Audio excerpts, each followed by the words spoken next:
这闹钟是用 OK Google， 请它设定在早上5点半，声音可以选。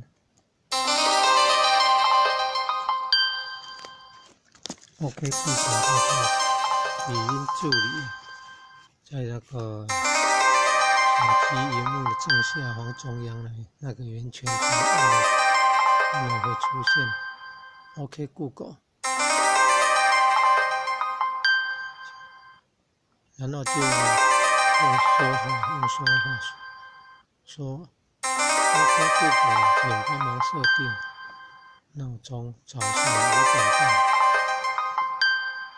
然后会跟我们对话，你说呢？好的，会帮忙设定好了闹钟早上5点半。看还可以延后，就往左边滑动。